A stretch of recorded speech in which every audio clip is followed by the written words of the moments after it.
Okay, good afternoon. This is Caroline Tapkin here on behalf of Travel Daily, Inspiring Women in Travel Asia. And I'm joined today by Marisa Sukosol. So thank you, Marisa, for joining us. Please tell us who you are and what you do. Thank you, Caroline. Yes, my name is Marisa Sukosol Nunbhakdi. I am the president of the Thai Hotels Association and also executive vice president of my family business, which is Sukosol Hotels. We have 5 hotels in Bangkok and in Pattaya, and we have a property on the river that's quite well known worldwide. Did you ever see yourself being here in this position at this time of your life? Not at Was that all. your vision? No. So about 6 years ago, I was recruited to join the Thai Hotels Association as just as a part of the board, and I very reluctantly agreed. But then when they asked me to be the chairperson for the environment, I said okay, because my hotels are very sustainable. All of our hotel properties are certified green hotels and things like that. So I had the resources to be able to assist. And 6 years later, the board members asked me to be president, and I never in a million years imagined that I could be president, because as president of an association, you have to have so much knowledge. It has to be, you have to have a macro view of the industry and knowledge about everything, not just the environment, but banking and tourism and everything, sustainability included. So I was very reluctant, but I'm here, so I'm committed, to try and do my best. But you come from a family of hoteliers, Yes, hospitality background. Were you yes. raised to join the family business, or Yes, how well, did that? how did that come about? Well, in my days, I think I'm just on the cusp of a baby boomer.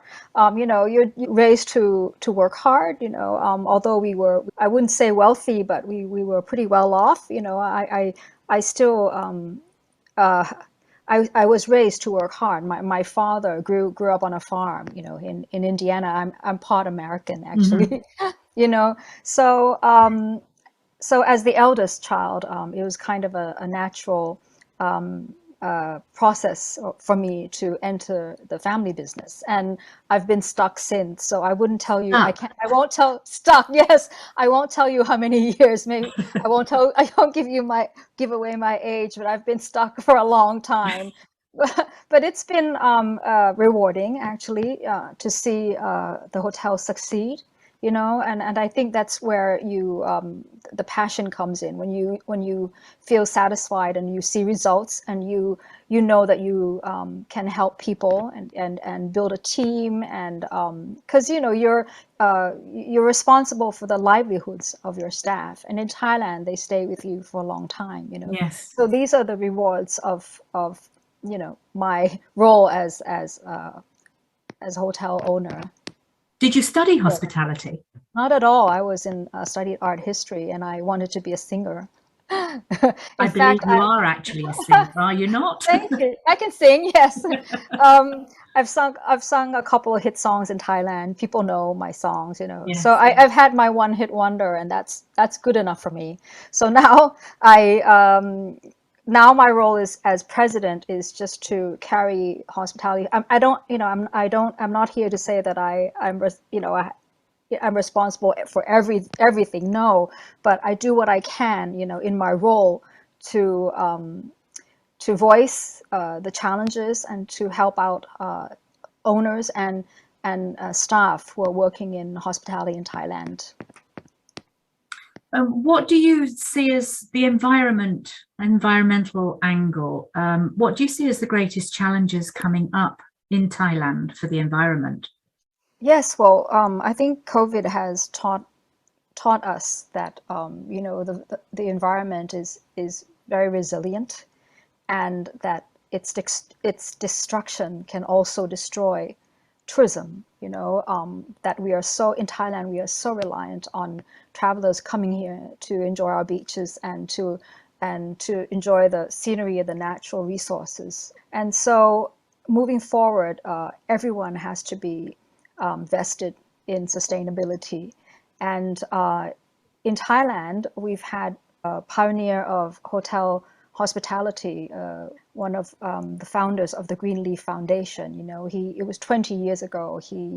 He started certifying hotels as green, and so of all the ASEAN countries, we are quite ahead of the game with hotel sustainability, and the government also is promoting the BCG economic model, which is the bio-circular and green economic model, and tourism is one of the drivers. So I see, now that we have market access, we have more travelers interested to travel responsibly.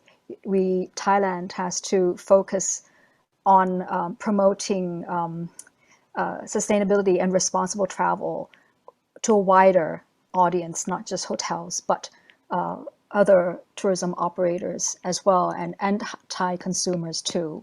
And I also believe the government has to be very serious now about controlling capacity for travelers, entering certain destinations. And so I guess you call it destination management. Do you think that will actually come in the near future? Yes, in fact, a lot of the key islands are, there's programs in place for that, and a lot of them have closed, for rehabilitation, reopened again. So yes, I see really good signs. And how much support do you have for that type of work and encouraging the government to take the right? You mean for sustainability? Yes. It's the trend, isn't it? So if you approach someone with the idea, it sparks interest, and being able to gain monetary support is a different story, though. Yeah. So everybody wants to promote and create awareness, but there's no real monetary support. But in Thailand, the environmental ministry has funds. So the Green Hotel Scheme, which certifies around 65 to 70 hotels a year, that's completely free. So that's very good. Yes. So there's a lot of encouragement at governmental level as well. Yes. I mean, there's demand from grassroots, from the tourists themselves, isn't there, for more sustainable activities in tourism? Yes, and there are programs like right now we're working with EU Switch Asia program to promote sustainability, not just in hotels, but for the travel agents too. So that's ongoing at the moment. That's good news. Yes. What would you say is your greatest achievement? What are you proudest of in your career so far?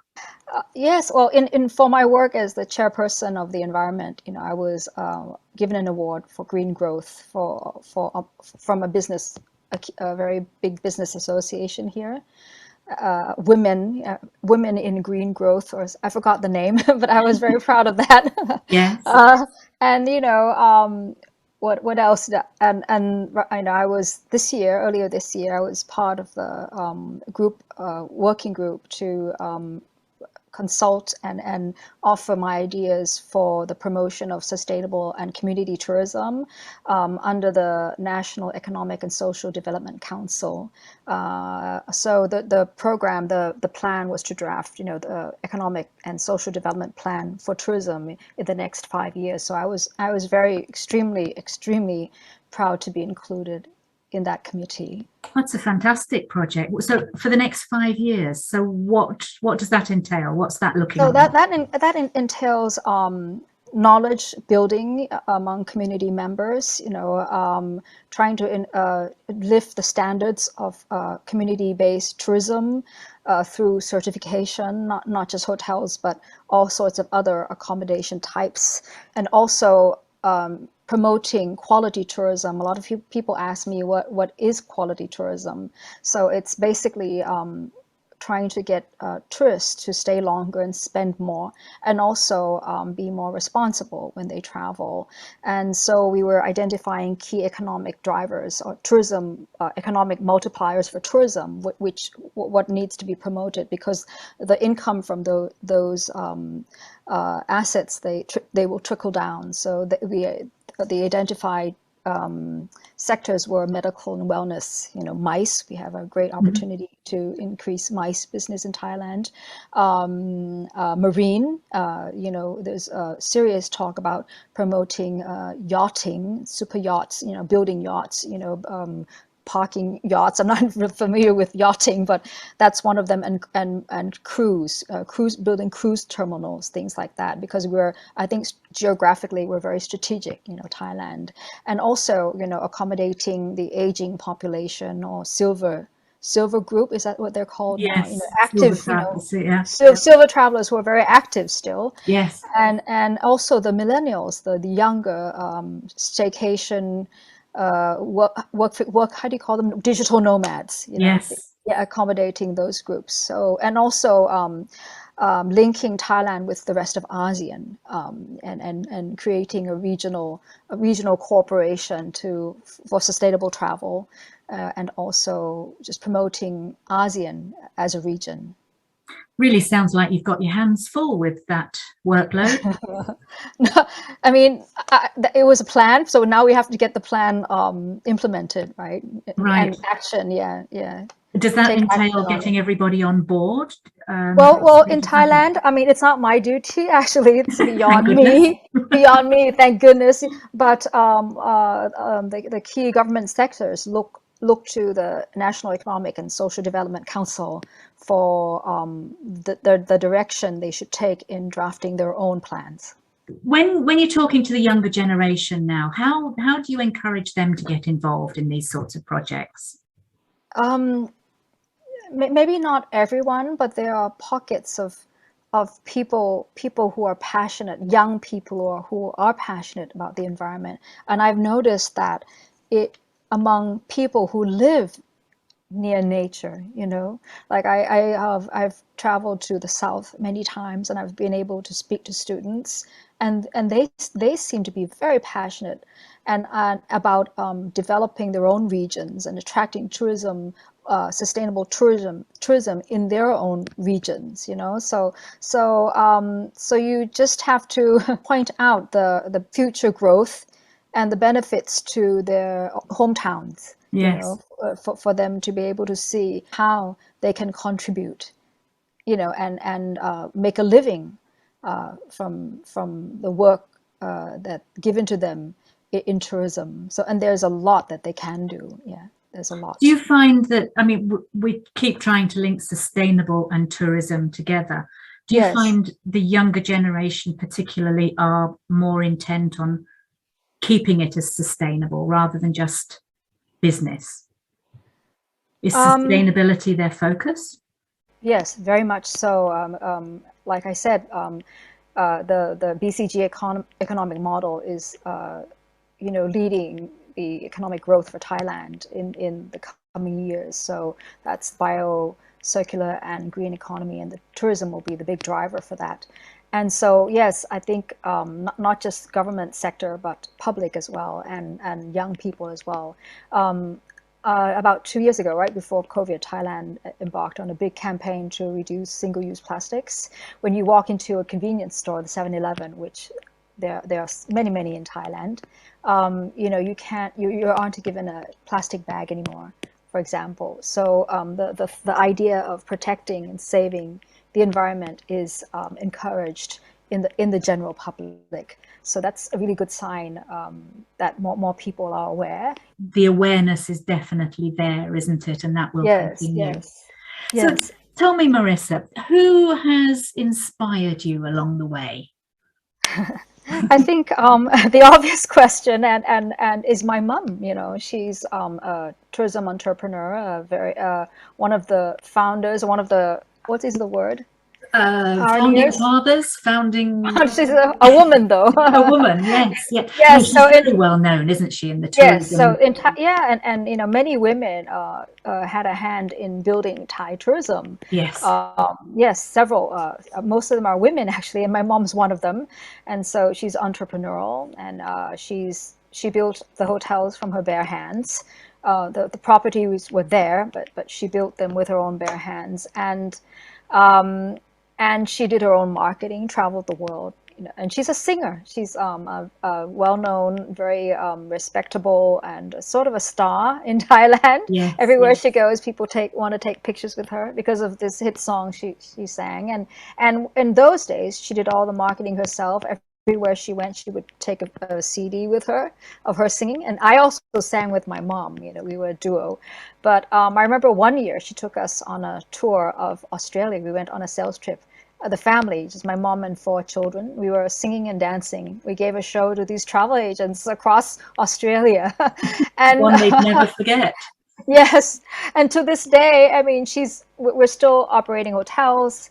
We're building some a property that we acquired in Chiang Mai. So we're still doing projects, but and still singing as well. Every year she does a Red Cross charity performance, and I join her in those performances. So she's very inspirational. She's 85 and still kicking, and still going strong. Yeah. So I mean, she's not just an inspiration to me, but to everyone. Yeah. She's sort of a tank, a tank. So we've gone through so many crises in tourism, we're She fighters, and still she's has a that fighter. energy, and you all have that Yes, energy to exactly. keep the Yes. train going. Yeah, and also to be compassion, to be Yes. not just a big fight, a businesswoman with a fighting spirit, but also to have compassion. I think that's very important. For rewarding life and career, you have to have passion and be kind. I'm glad she's still got that energy at her age. Yeah, I meant compassion, not passion. Passion you need as well, and compassion. Passion and compassion. Yes. Exactly. Yes. Exactly. So as we wrap up, Marisa, what advice would you give to young women wanting to join the hospitality and tourism industry in Thailand? Well, I would say to them that tourism is Thailand's greatest asset, really. We have so much, we have resources, we have great destinations and great potential to build back tourism to to greatness. And I want them to be a part of that because we need them. Because I want another really important asset in our tourism for Thailand is the people. We have Yes. the people who are kind and who have a generous spirit and who have this inside in their heart. They want to serve, and we do have that in everyone, not just the older generation, but the younger generation as well. So we need them to be part of this exciting growth, to achieve greatness for Thailand 10, 20 years on, and the growth is in tourism. Yes, Thank okay. you very much for your time, Marisa. It's been very interesting to talk to you. Thank you so much, And Caroline. best of luck for the coming Yes, year. it's a pleasure. It's a pleasure as well. And best of luck to you too. Thank you. Thank you.